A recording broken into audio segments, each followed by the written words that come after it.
Assalamualaikum warahmatullahi wabarakatuh. Waalaikumsalam warahmatullahi wabarakatuh. Bismillahirrahmanirrahim. Alhamdulillahi rabbil alamin. Wassalatu wassalamu ala ashrafil mursalin, imamil muttaqin, sayyidil ghurril muhajjalin, wa ala alihi wa ashabihil mujahidin at-tahirin, amma ba'du. Saudara-saudara kaum muslimin rahimakumullah. Satu hari ketika seorang ulama besar bernama Al-Imam Al-Faqih Abu Lais tengah berjalan-jalan di dekat kota Basrah, berkelumpulah sekelompok orang di dekat beliau. Mereka datang mengajukan satu pertanyaan. Imam, kami ingin bertanya. Di dalam Al-Quran itu Allah Subhanahu wa ta'ala menjelaskan, Ud'uni astajib lakum. Berdoalah kepadaku, aku akan jawab doamu.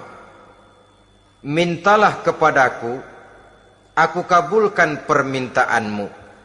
Itu dan begitu janji Allah di dalam Al-Quran.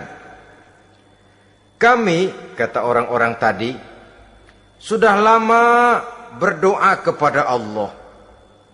Tapi kenapa sampai sekarang doa kami ini belum dikabulkan? Katanya, ud'uni astajib lakum. Kalau kamu berdoa, aku jawab, aku penuhi, aku kabulkan doamu. Itu janji Allah. Kami sudah lama berdoa pagi, sore, siang, malam. Nyatanya sampai sekarang doa kami belum dikabulkan. Ini bagaimana? Apa ayat Quran salah? Apa Tuhan lagi lempengan gak denger?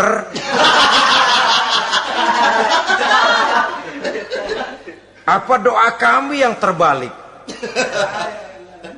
Kelihatannya sepele saja ini.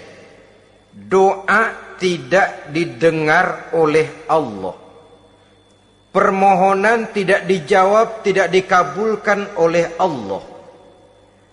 Tapi sebenarnya kalau kita mau merenung, kemalangan apa yang paling besar dalam kehidupan ini selain daripada kalau permohonan dan doa kita sudah tidak dihiraukan oleh Allah? Artinya hidup sudah tidak diopeni oleh Allah. Jangankan Allah, saudara-saudara, kita nggak diopeni sama mertua saja bingung.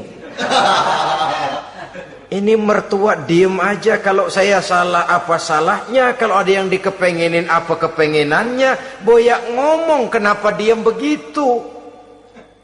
Ini tidak diopeni oleh Allah. Kemalangan apa yang lebih malang selain daripada kalau doa sudah tidak didengar oleh Allah. Itu sudah kemalangan yang paling malang, lebih malang dari kota Malang saya kira.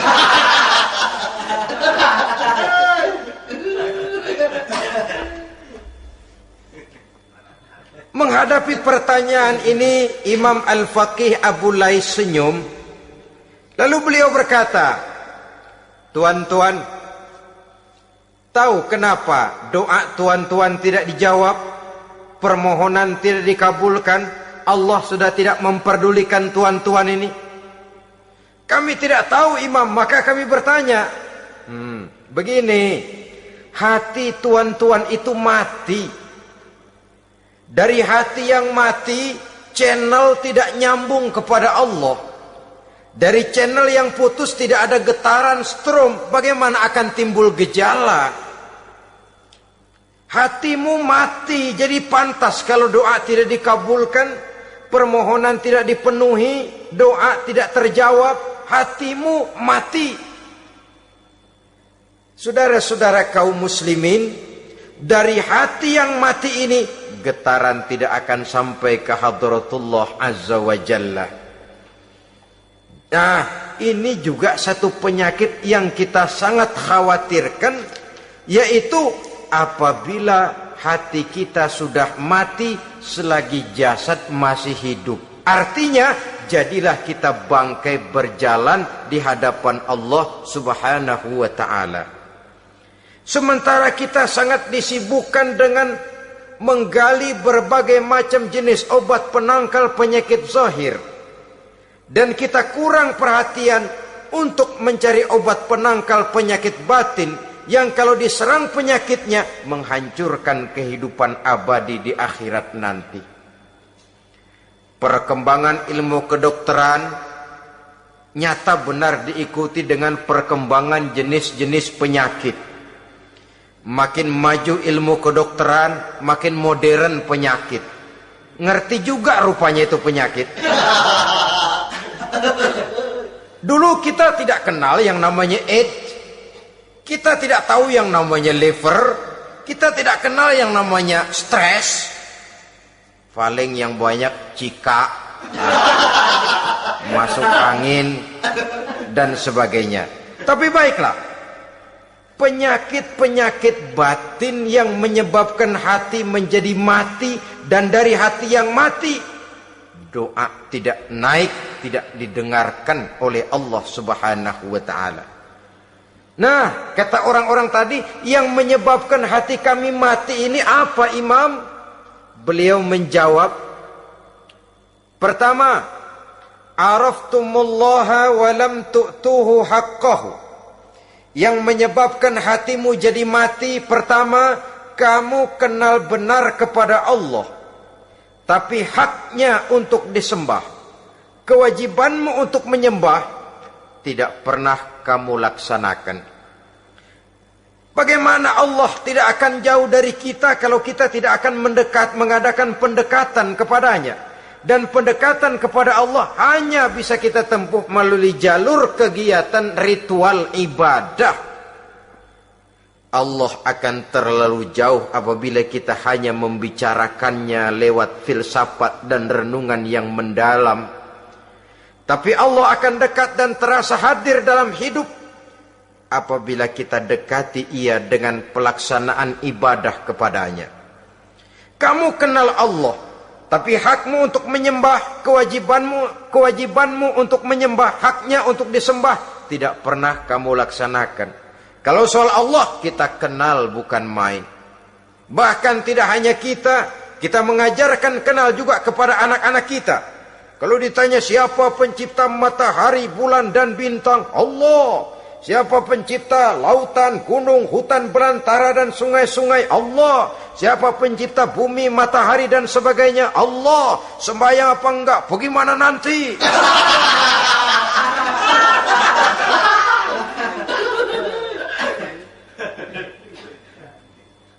Tanpa pendekatan, Allah akan jauh. Apabila Allah jauh, maka doa tidak akan didengarkan olehnya. Oleh sebab itu, logika mengajarkan kepada kita, berpayahlah dulu, wa mal ladzatu illa ba'da ta'ab, inna ma'al usri yusra. Di balik kesulitan menunggu kemudahan. Nikmat baru akan terasa, kelezatan hidup baru akan terasa setelah kita jerih payah banting tulang peras keringat. Rasanya memang lebih nikmat sepotong singkong hasil cucuran keringat sendiri ketimbang roti dijejelin orang. Ini berarti kita ingin mohon pertolongan kepada Allah, sementara dengan Allah sendiri kita jauh. Sama saja dalam kehidupan kita analoginya, saudara-saudara. Orang tidak kenal kepada saudara, tahu-tahu jauh dari saudara, tahu-tahu datang mau minjem duit. Apa kesan saudara?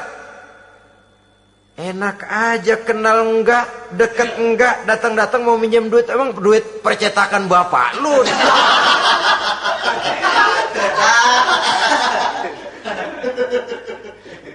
Sedangkan yang kita kenal, sedangkan yang kita bertemu tiap hari, Sedangkan yang sering datang ke tempat kita, kalau satu saat dia pinjam duit, toh kita kadang-kadang masih mikir.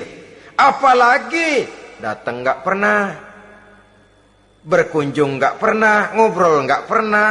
Apalagi kenal juga nggak pernah, datang-datang mau minta. Macam apa?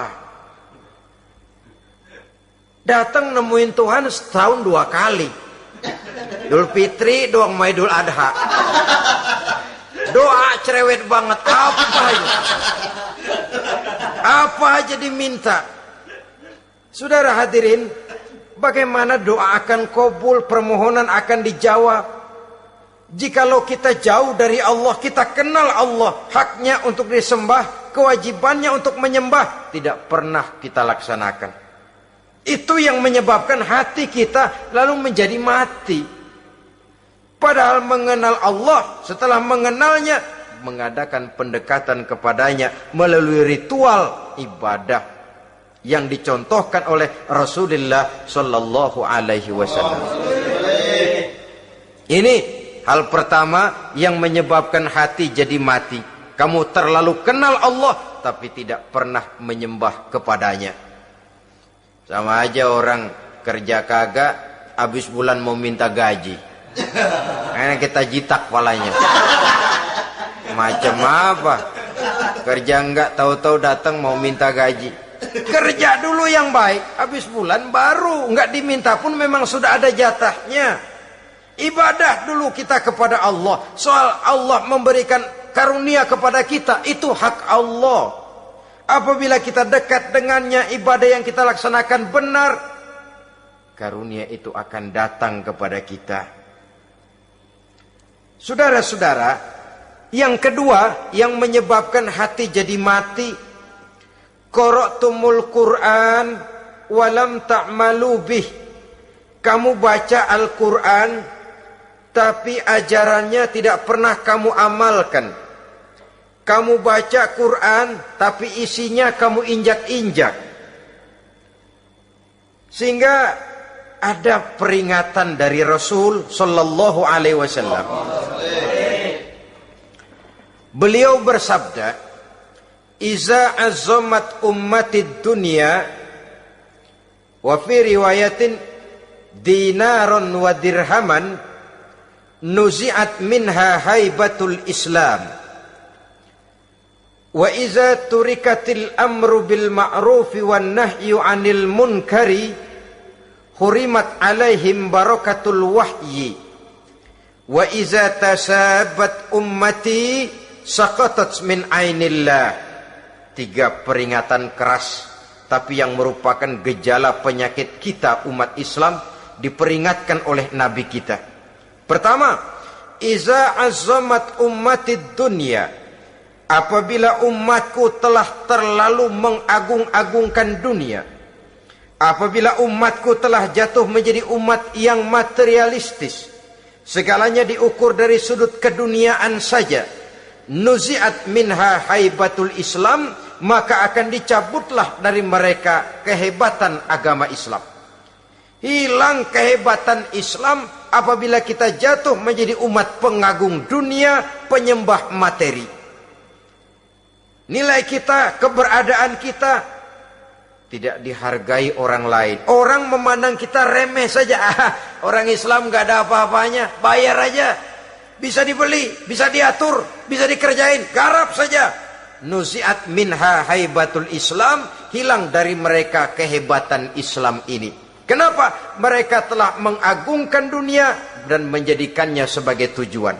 Padahal dunia cuma alat, materi cuma alat, harta cuma alat.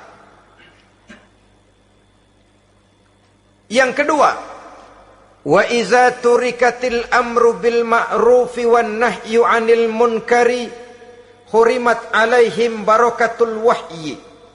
Apabila telah ditinggalkan amar ma'ruf dan nahi munkar, maka hilanglah keberkahan wahyu. Ini yang ada hubungannya dengan masalah kita.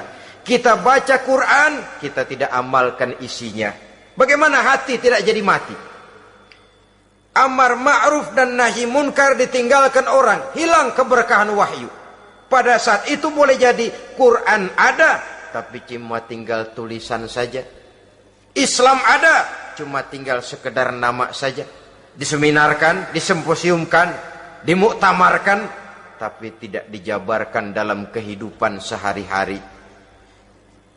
Apabila amar ma'ruf dan nahi munkar telah ditinggalkan orang, hilang keberkahan Quran itu. Akibatnya apa?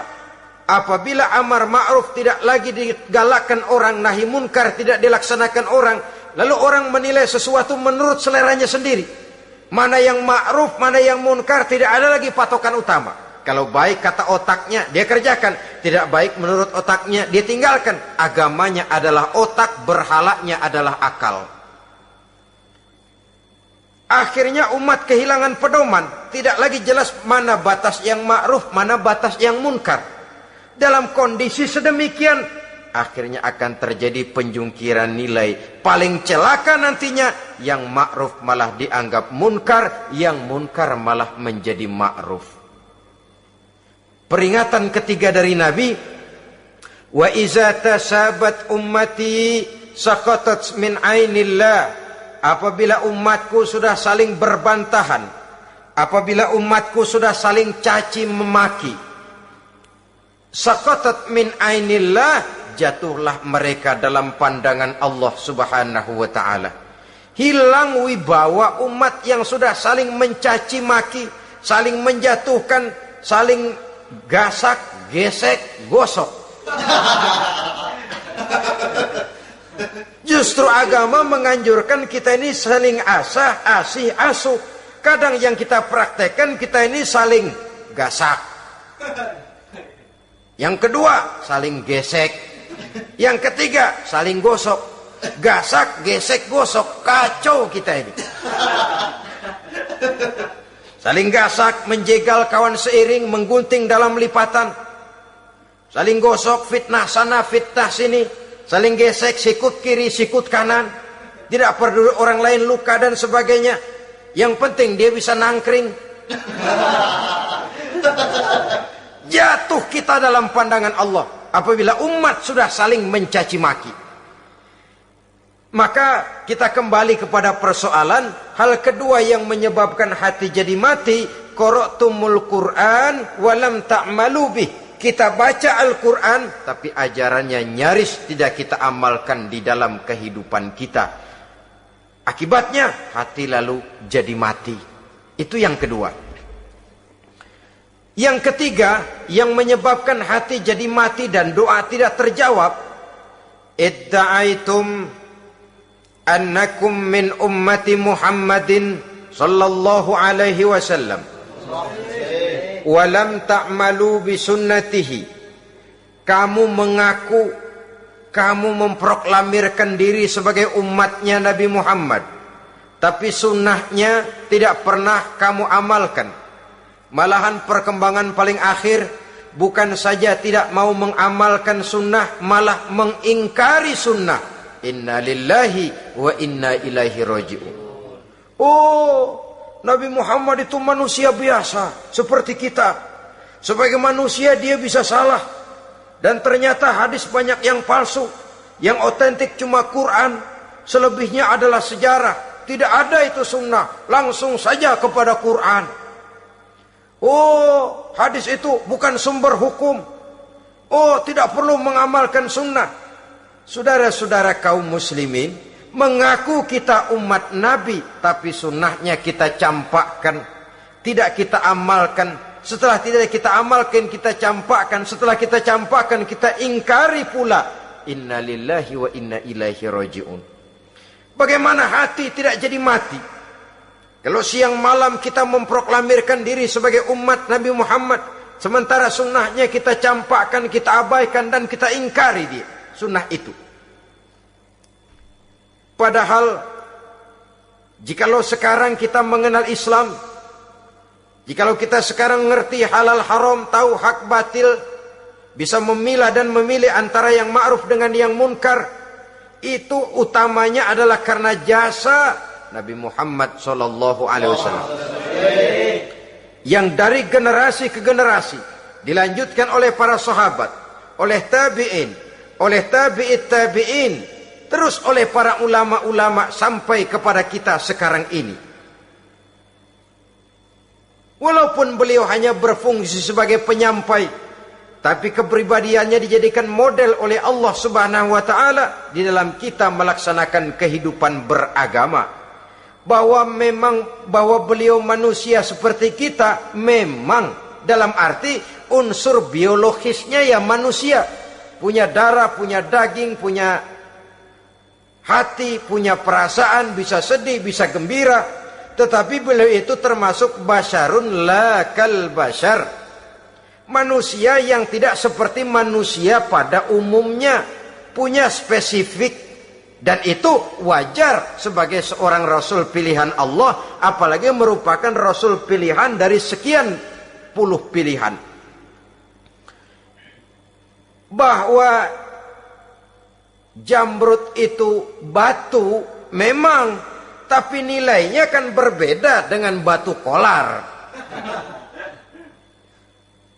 Satu truk batu kolar dengan barangkali segenggam batu jamrud, nilainya tentu jauh lebih mahal batu jamrud.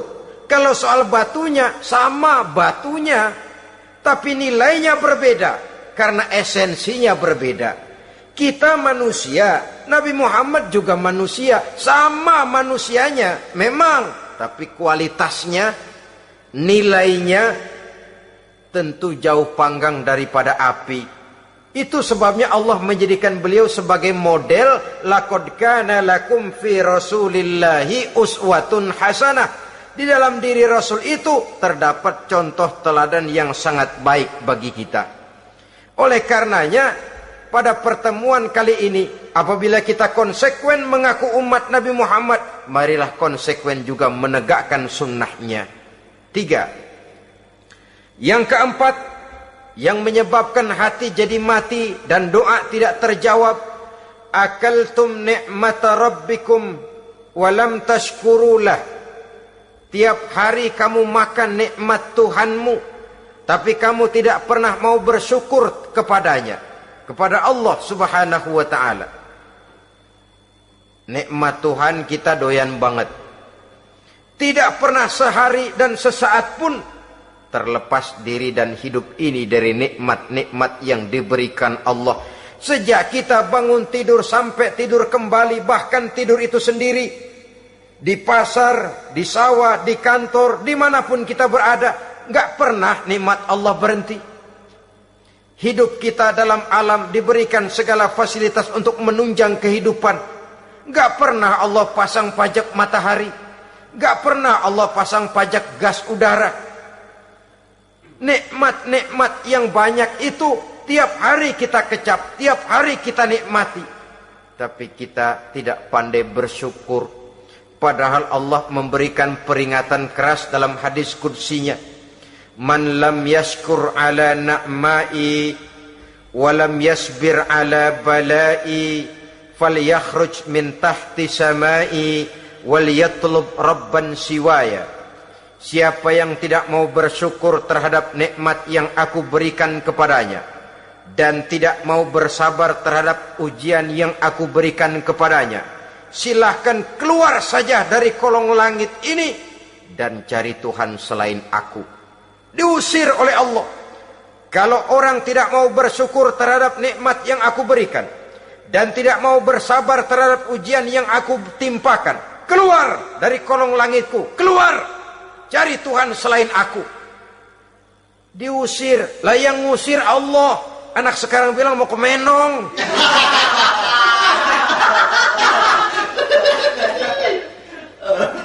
Kalau diusir kita dari Jakarta, masih bisa pindah ke Bandung. Diusir kita dari Bandung, bisa pindah ke Jogja, Solo. Diusir kita dari Indonesia, bisa pindah ke Singapura, Malaysia. Diusir dari kolong langit, mau cari langit mana lagi? Kalau kau tidak mau mensyukuri nikmatku, tidak sabar terhadap ujian yang aku berikan kepadamu, keluar saja, keluar dari kolong langitku ini, cari Tuhan selain aku. Kalau istilah kita mah Tuhan udah jengkel banget udah itu. Nikmatku, yang nikmat yang aku berikan kau makan, tapi kepadaku engkau tidak pernah mau bersyukur. Saudara-saudara kaum muslimin rahimakumullah, wajar. Kita dulunya tidak ada, sekarang ada, nikmat. Susunan biologis manusiawi kita demikian cantik, nikmat. Tinggal di bumi, fasilitas yang kita perlukan disediakan, tinggal kemampuan kita mengelolanya, nikmat. Diberikan kita otak yang membedakan kita dengan binatang, nikmat. Diberikan kita agama, diutus para rasul untuk jadi model dalam kehidupan kita, nikmat. Kalau cara kita emang kurang apa sih? Apa yang kurang, hai manusia? Engkau tidak ada, aku adakan. Kalau aku perintahkan kau tinggal di bulan, mungkin kau tidak akan sanggup hidup. Begitu lahir juga kelepek-kelepek habis. Ya nggak ada HO2 toh di bulan, mau ngisap apa? Aku perintahkan tinggal di permukaan bumi. Alamnya indah, fasilitas serba menunjang. Nikmati semuanya, semuanya untuk kamu, semuanya. Satu pintaku, syukuri nikmat yang aku berikan kepadamu.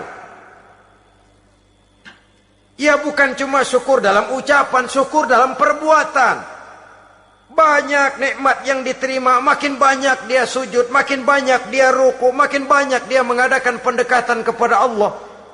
Syukur dalam artian berupa tindakan dan perbuatan, mempergunakan nikmat sesuai dengan kehendak yang memberikan nikmat itu sendiri kepada kita. Saudara-saudara kaum muslimin rahimakumullah, ini penyakit yang keempat.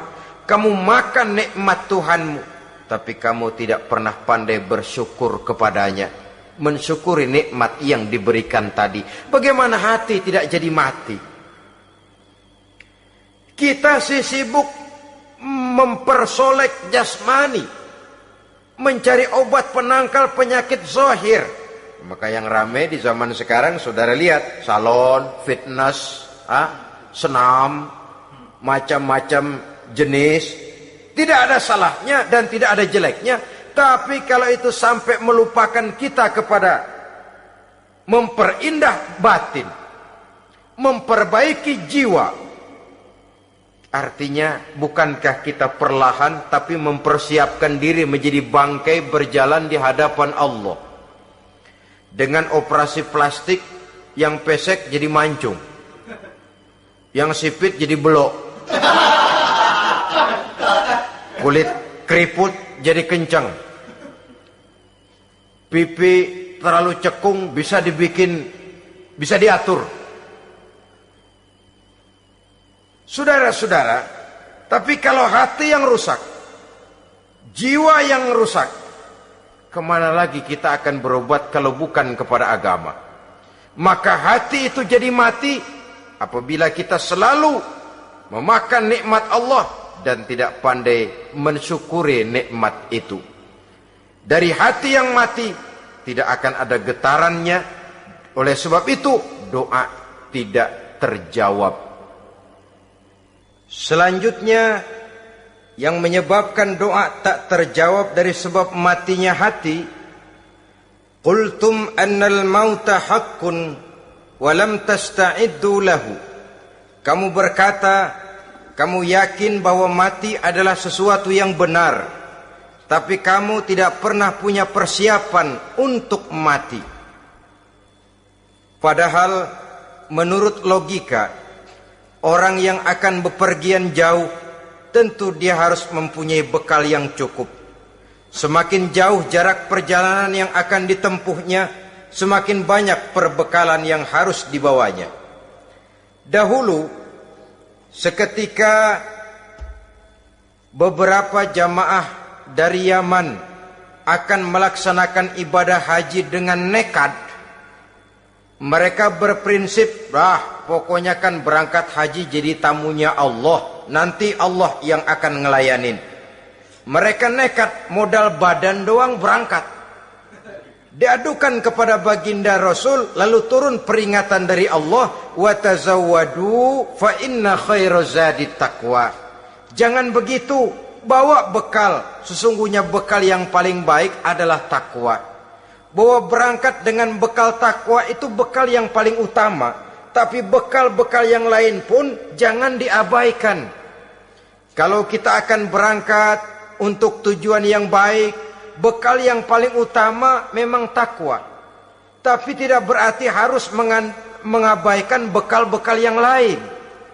Begitulah, semakin jauh perjalanan yang akan kita tempuh, semakin banyak bekal yang harus kita hadapi. Kalau saudara mau pergi ke Surabaya, tidak membawa bekal kemudian berani berangkat, rasanya sih saya pikir itu bukan berani, nekat namanya. Sama saja orang belum pernah sembahyang mati, nekat tuh orang, berani amat. Belum berbuat kebaikan barang sedikit pun sudah mati, nekat namanya itu. Sama saja tadi, nggak bawa bekal apa-apa berangkat ke Surabaya. Sampai Surabaya belum tentu, sengsara udah jelas. Belum punya bekal yang baik sudah mati. Sampai ke surga belum tentu. Tapi kebelangsak dan sengsara, rasa-rasanya pasti itu. Oleh karena itu, kalau kita yakin mati sesuatu yang benar, sesuatu yang pasti datang menimpa, maka hendaklah kita mempersiapkan bekal. Kemudian idda'aitumun najata minan nar wa ramaitum fiha anfusakum. Kamu memproklamirkan diri ingin selamat dari neraka, tapi kamu lemparkan dirimu ke dalam neraka. Bagaimanapun bajingannya bajingan, kalau ditanya ente mau masuk neraka enggak? Jawabannya pasti enggak. Itu pasti.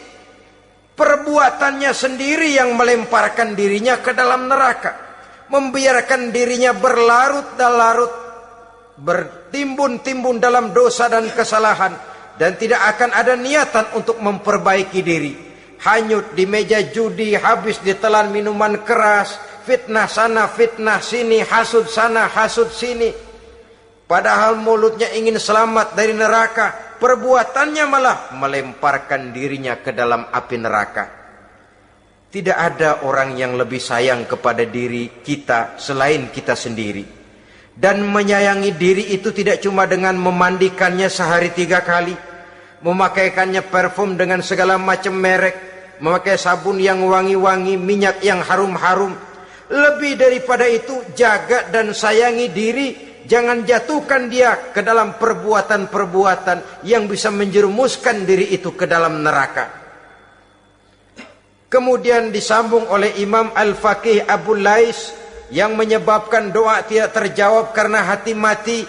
Idda'aitum dukhulal jannah walam ta'malu laha.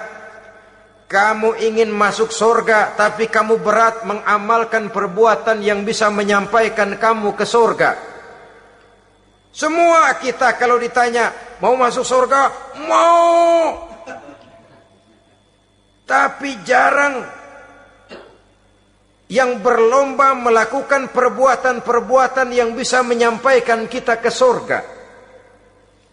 Kemudian yang terakhir kata Imam Al-Faqih Abu Lais, dafantum mautakum walam ta'tabiru laha. Kamu menguburkan orang yang mati di antara kamu, tapi kamu tidak bisa mengambil iktibar, tidak bisa mengambil pelajaran dari mayit yang jenazah yang kau kuburkan itu.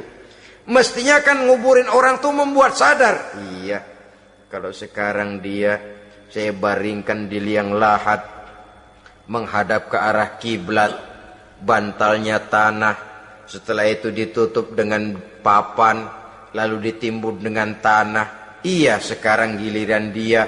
Giliran saya, entah besok, lusa, bulan depan, tahun depan, tapi pasti mengubur mayat, mengubur jenazah, tapi tidak bisa mengambil iktibar dari yang dilaksanakannya itu. Ini merupakan penyakit-penyakit batin yang merupakan handicap, yang menimbulkan jarak antara kita dengan Allah Subhanahu wa ta'ala. Pantas kalau itu semua ada pada diri kita, hati jadi mati. Dari hati yang mati, doa tidak akan tembus. Kita tidak lagi akan diperdulikan oleh Allah Subhanahu wa ta'ala. Dan itu sekali lagi kemalangan yang terbesar dalam kehidupan kita. Bagaimana jalan keluarnya? Pertama, memperbaiki batin kita, menyelamatkan diri daripada penyakit-penyakit yang bisa mematikan hati seperti yang sudah saya sebutkan tadi. Yang kedua, berdoa dengan adab, sehingga tata cara di dalam kita bermohon kepada Allah Subhanahu wa taala dibicarakan secara khusus oleh Al-Imamul Ghazali dalam kitab Ihya beliau yang disebut adabud doa. Adab di dalam kita melaksanakan doa kepada Allah Subhanahu wa taala. Setelah batin ini bersih dari penyakit-penyakit hati yang bisa menyebabkan hati jadi mati, berdoalah kita kepada Allah. Bagaimana adabnya? Kata Imamul Ghazali rahimahullah, yang pertama hendaklah ia di dalam berdoa itu memilih waktu yang mulia. Minal awqatis syarifah, kata beliau. Memilih waktu-waktu yang punya nilai mulia. Ramadan dalam 1 tahun, Jumat dalam tiap minggu, sepertiga malam yang akhir pada setiap hari. Waktu-waktu yang punya nilai mulia. Walaupun misalnya saudara berdoa pada hari Kamis, tidak ada halangannya Allah mau kabulkan. Ini tidak berarti bahwa kalau sudah berdoa hari Jumat lalu hari Kamis tidak mau berdoa, tidak. Lebih memilih mengintai waktu-waktu yang punya nilai mulia. Lailatul Qadar sekali dalam setahun. Waktu-waktu yang punya nilai mulia. Logikanya begini, saudara-saudara. Kalau kita datang ke rumah seseorang, tujuan utama kita minjem duit, yang paling pertama kita perhitungkan tanggal berapa nih? Kan itu toh, tanggal berapa? Kalau tanggal 20 atuh minjem duit, orang lagi ngap-ngapan, boro-boro dia bisa minjemin, dia sendiri mungkin lagi pusing. Kita lebih dulu kita amatin tanggal berapa nih, yang enak sore apa siang, jam 2. Jam 2 dia baru pulang dari kantor, tapi giliran tidur. Kalau dia tidur dibangunin datang mau minjem duit, kagak dimaki-maki sudah kebagusan deh. Kan kita lihat waktunya, timingnya kata orang sekarang. Tanggal berapa, sore apa malam, apalagi gulam apa terang bulan. Itu semua sudah kita atur sedemikian rupa, memilih waktu. Yang kedua kata Imamul Ghazali, memilih keadaan yang istimewa. Kalau tadi soal waktu, yang kedua soal keadaan. Ada situasi-situasi di mana doa itu diijabah oleh Allah Subhanahu wa taala. Di antaranya kata Imam Abi Hurairah, "Inda zahfi sufuf fi sabilillah." Pada waktu mengatur barisan perang membela agama, di situ doa kabul. Inda nuzulil ghais, ketika turun gerimis, di situ doa makbul. Inda iqamis shalah, ketika salat mau didirikan, riwayat lain bainal azan wal iqamah, antara azan dan qomat, di situ doa makbul. Itu memilih keadaan-keadaan. Kemudian yang ketiga kata beliau, berdoa menghadap kiblat. Ya, apa kalau doa madhab mudik Tuhan gak tahu? Tahu. Tuhan gak dengar? Dengar, cuma lebih etis. Lebih etis kalau kita berdoa menghadap ke arah kiblat. Saudara-saudara kaum muslimin rahimakumullah. Yang keempat, hifdzus saut, menyederhanakan suara. Tidak terlalu keras, juga tidak terdengar orang lain, apalagi kalau doa kita diaminkan oleh orang lain. Tidak usah terlalu keras. Kenapa?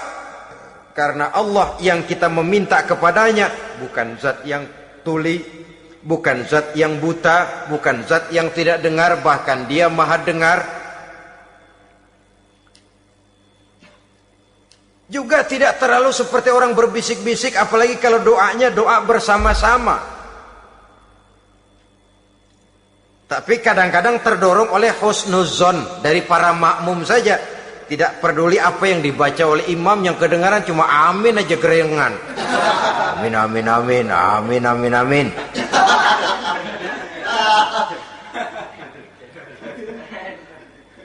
Juga tidak terlalu keras, seperti orang berdoa, seperti orang pidato.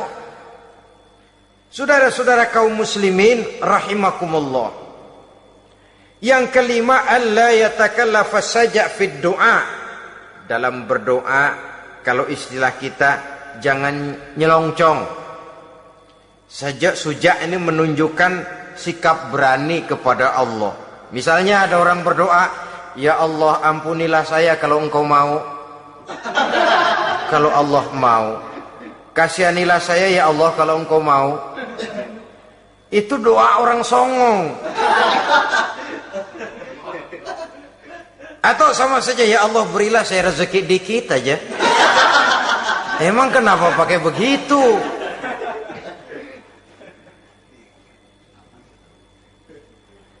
Allah yatakallafa saja fid du'a. Yang keenam kata Imamul Ghazali, at-tadarru' wal khusyu'. Dengan tadarru' dan khusyu', dengan sikap tawadu, benar-benar ya seperti kita lah kalau datang memang menghajatkan pertolongan dari seseorang, segala action kita atur supaya hajat kita itu kabul, kan begitu. Kadang-kadang istilah orang kalau perlu ngesor mah ngesor dah, yang penting permintaan dikabulkan, gitu saja. Kita lihat sekarang ini, ramai orang bicara soal film-film Parno. Kelihatannya pendatang-pendatang baru, pokoknya asal bisa main dah, bugil ya bugil dah. Yang penting nyohor, bisa tampil. Walaupun dalihnya semua sama, mula-mula cuma iseng. Adegan panas bagaimana? Kalau tuntutan skenario apa boleh buat? Apa boleh buat? Emang nggak bisa milih. Setelah film beredar baru saya juga jijik ngelihat, lah tadi kemana waktu bikin? Udah jadi baru jijik, bikinnya merem memang itu.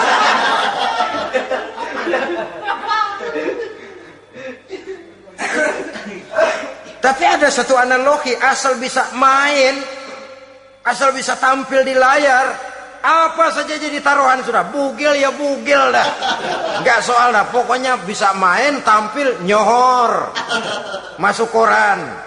Udah seperti kata-kata orang Arab, bul ala zamzam fatu'raf. Kalau pengen terkenal kencingin sumur Zamzam. Artinya apa? Bikin yang aneh-aneh, yang orang nggak kerjain, ntar ngetop. Yang ngetop lempengan jeleknya. Sumur Zamzam dikencingin, kan nyohor itu. Sedunia orang kenal. Kenapa? Gila. Saudara-saudara kaum muslimin rahimakumullah, sangat kita sayangkan kalau lalu orang berlomba-lomba dengan cuma modal paha mulus, wajah cantik, dimauin apa saja mau, lalu bisa tampil. Akibatnya yang jadi korban adalah anak-anak kita, disuguhi tontonan-tontonan yang meracuni jiwa mereka. Walaupun akibatnya barangkali ya lain, seperti band orkes dengan film memang akibatnya tidak langsung ya. Kalau band orkes akibatnya langsung, dia bisa berantem di tempat lokasi.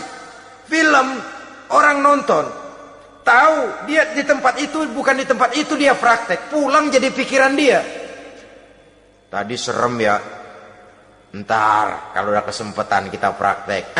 Ntar ngancemnya itu yang gak enak. Tapi yang saya analogkan dengan persoalan kita, tingkah pola artis apapun dilakukan asal bisa main. Nah itu tuh, asal dapat kesempatan acting. Dalihnya ya tuntutan skenario lah. iseng lah, macem-macem lah. Tapi yang jelas satu target, saya harus dapat kesempatan main. Untuk sampai ke situ, cara apa saja harus saya tempuh. Tidak peduli harus menginjak-injak norma dan budaya bangsa yang luhur. Tidak peduli harus bertentangan dengan kaidah agama. Tidak peduli hasilnya meracuni umat masyarakat, terutama generasi muda. Yang penting kan ngetop. Saudara-saudara, baiklah ya, itu soal lain. Tapi soal kita ialah at-tadarru wal khusyu'. Bermohon kepada Allah dengan tadarru, khusyuk dan tawadhu. Seperti kalau kita mau bermohon kepada seseorang, kita merendahkan diri. Pak, saya memang orang gak mampu, Pak. Utang saya udah selebar kampung, Pak. Anak udah 16 seperempat. Apa saja kita meratap, menghibah, mengeluh, merintih, ujungnya kan yang penting gue minjem duit dapat dah gitu. Apa kayak diomongin, pokoknya pulang bawa duit, itu saja. Itu strategi manusiawi. Kalau ini kita adakan konteks, oh iya, kepada Allah lebih lagi kita tadarru, khusyuk, tawadhu. Doa dengan tawadhu, sebab kita akan bermohon kepada yang serba maha. Menghadap ke arah kiblat, duduk bertafakur dengan khusyuk, tawadhu. Jangan doa sembari tolak pinggang.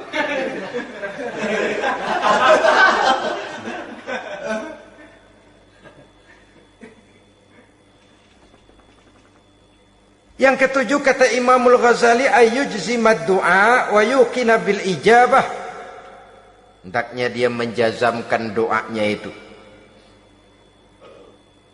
dan yakin bahwa doanya akan dikabulkan oleh Allah. Sebab kata Nabi, innallaha la yaqbalu du'aan min qalbin ghafilin lahin. Allah subhanahu wa ta'ala tidak akan menerima doa dari hati yang lalai dan main-main. Doa ke orang ugah-ugahan.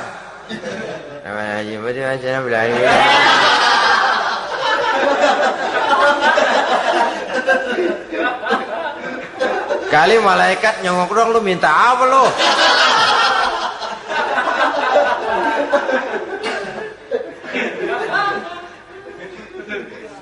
Seperti tadi itu, kita datang mau minjem duit sama orang, ngomongnya ogah-ogahan. Minjem duitnya dikasih syukur, enggak ya udah. Ya enggak dah, enggak dikasih sudah. Kenapa? Mintanya begitu. Enggak serius dan enggak yakin bahwa doanya akan dikabulkan. Kalau kita sudah punya keyakinan, jangan-jangan doa saya enggak diterima Allah. Enggak. Kata Allah, ana inda zanni abdi bi. Aku sih bagaimana menurut sangka hambaku kepadaku saja. Kalau sangkanya baik, aku baik. Kalau sangkanya doanya dikabulkan, aku kabulkan. So itu doa harus dengan pasti dan harus dengan yakin doa itu akan dikabulkan dan meluruskan harapan, membenarkan cita-cita, meluruskan maksud apabila doa itu dikabulkan oleh Allah Subhanahu wa taala. Saudara-saudara, oleh karenanya jangan doa setengah hati. Jangan berdoa sambil main-main. Apalagi menghadap kiblat dengan dua tangan terangkat sebagaimana dicontohkan oleh Rasulullah sallallahu alaihi wasallam. Bahwa berdoa tanpa mengangkat kedua tangan pun Allah tahu, Allah dengar, tapi kelihatannya kurang serius. Seolah-olah terserah dah Tuhan, mau dikasih ya kasih, enggak ya udah.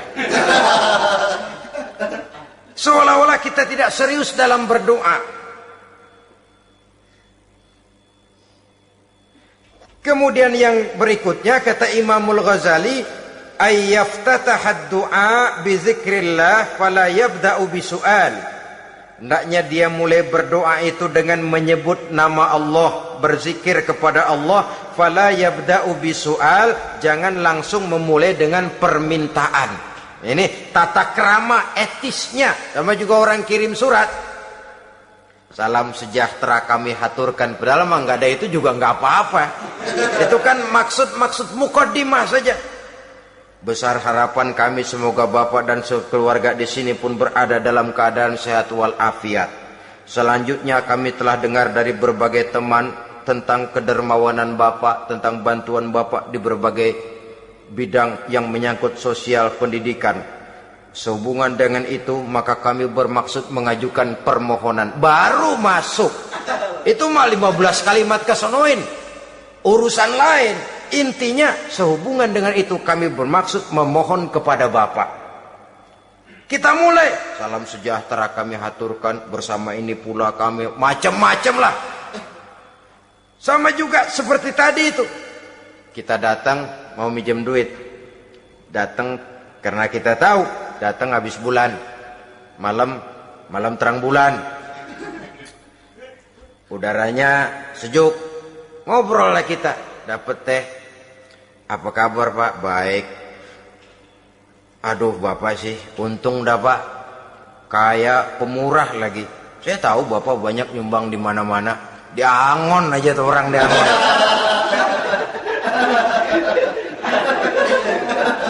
Kira-kira udah mau telap aja baru dikedat. Ngomong-ngomong Pak. Nah. Mulai nih kalau udah ngomong-ngomong. Ngomong dah tuh mulain. Baru masuk. Jadi etisnya berdoa itu dimulai dengan zikrullah. Karena itu umumnya dimulai dengan Alhamdulillahi Rabbil Alamin. Kita puji dulu Allah. Alhamdulillahi Rabbil Alamin. Hamdan yuwafi ni'amahu wa yukafi'u mazidah. Kita puji dulu Allah. Seperti orang tadi lah. Kita puji dulu kebaikannya. Walaupun pada akhirnya kita minjem duitnya. Ya, sebenarnya Allah nggak perlu dipuji toh. Dipuji atau tidak Allah tetap termulia. Ini etis manusia. Allah tidak berharap untuk dipuji oleh manusia. Allah tidak untung seluruh alam memujinya. Manusia mau memuji atau tidak itu urusan manusia sendiri. Allah tidak minta untuk dipuji. Allah juga tidak gila kepada pujian. Kalau kita memulai doa dengan pujian, etis kita kepada Allah Subhanahu wa taala di dalam kita bermohon kepadanya. Saudara-saudara kaum muslimin rahimakumullah. Kemudian menyesuaikan doa dengan kondisi. Ini termasuk syarat batin ya, taubat, waraddul mazalim kata Imam Ghazali, menolak segala macam kezoliman. Artinya kalau berdoa itu tahu diri.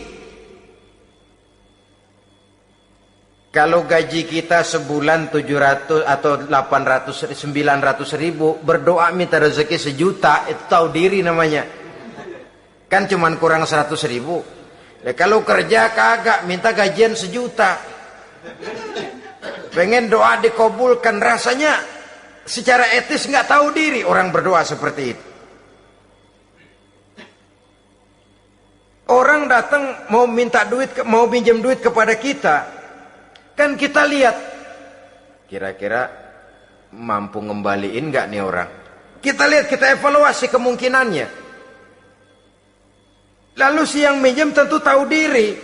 Kalau memang kekuatannya ngembaliin tidak seperti kekuatannya mulangin, hendaknya dia timbang rasa. Begitu juga kepada kita etisnya kepada Allah Subhanahu wa taala. Tahu diri, menyesuaikan doa dengan keadaan. Kalau tidak ada gap terlalu jauh panggang daripada api, nanti nasibnya bagai si pungguk merindukan bulan. Apabila adab-adab di dalam berdoa ini kita perhatikan, sejak dia dari adab yang zahir sampai kepada adab yang batin, kemudian penyakit-penyakit yang membuat hati itu jadi mati, maka insya Allah doa kita dijabah oleh Allah Subhanahu wa taala. Dalam Al-Baqarah ayat 186 Allah Subhanahu wa taala menjelaskan, wa iza sa'alaka ibadi anni fa inni qarib ujibu da'watad da'i iza da'ani falyastajibu li wal yu'minu bi la'allahum yarshudun.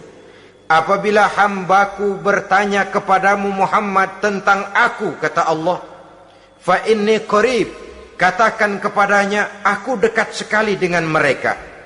Ujibu da'watad da'i iza da'ani, aku akan jawab aku kabulkan permohonan orang-orang yang berdoa kepadaku. Falyastajibuli wal yu'minu bi, maka hendaknya mereka juga menjawab panggilanku atas dasar iman kepadaku. La'allahum yarsyudun, semoga dengan ini mereka kelak mendapat petunjuk. Saudara-saudara, Al-Baqarah 186 ini dengan nyata menjelaskan kepada kita, Allah akan menjawab doa, mengabulkan permohonan apabila kita falyastajibuli wal yu'minu bi, juga menjawab panggilan Allah atas dasar beriman kepadanya. Logikanya tadi itu, araftumullaha wa lam tu'tuhu haqqahu. Kita tidak pernah mau menjawab panggilan Allah sementara kita berharap doa kita dijawab oleh Allah. Apa enggak pincang? Apa enggak berat sebelah?